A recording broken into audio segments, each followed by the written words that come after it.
Okay, so I've been getting a lot of questions regarding rubber band training at home. There are different styles of band. The loop band is a continuous loop, obviously, no ends where you're grabbing onto handles. You can use this in a lot of different ways.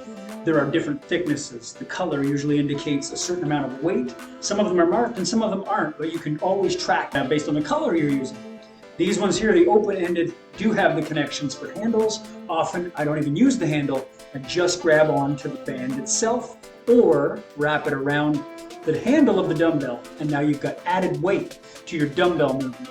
Show you a little bit of how to apply the dumbbell movements as we train through a little bit of exercise today.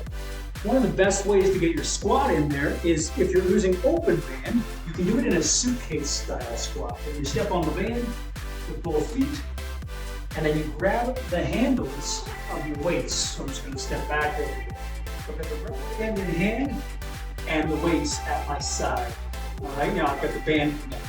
And as I go down into the squat, the band gets light and releases, but I still get the weight of the dumbbells. As I push into the floor and rise up into the squat position, pushing through the quads, I'm feeling the band getting tighter and tighter and more resistance at the top. So now I've got the weights and the band working together. Down, breathing in, the weights get lighter based on the band, but still heavy based on the dumbbell. And as I push through, I get the combination of the two.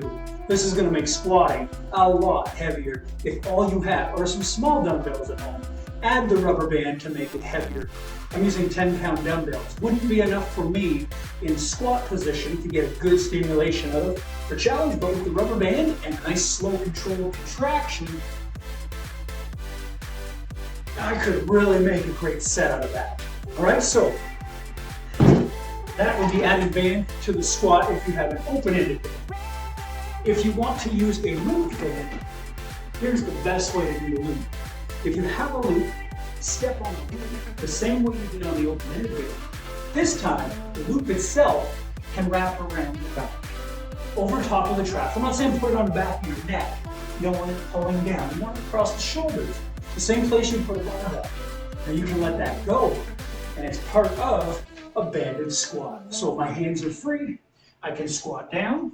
My knees are outside. I'm pushing up against the band itself. Feel the band up there.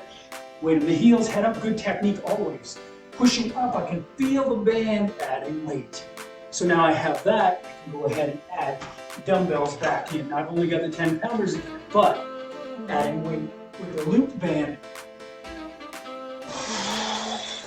will definitely change the intensity, giving me more resistance at the top as I push to extension, heels into the floor, midfoot down. Breathe in on the way down. The band does get a little lighter here. The weights are still as heavy as they were.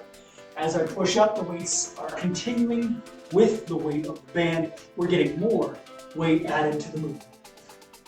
And nice, slow, controlled contractions. I can take the band off. And that's how you're going to improve your squats using rubber band. I'll see you next time for more banded activity.